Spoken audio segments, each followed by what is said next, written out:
stikstof. Ik ben het goed wies, ik had leefst door muziek. Daarom had ik meestal nog dat dit de country gitaar die mij wat door. Het is de country gitaar die mij wat door.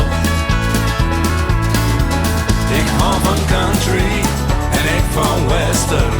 Van viool en banjo krijg rillings in mijn bloed. In kerk is wargel, net om moon te jaren. Dus breng de country gitaar uit alter youth. De pater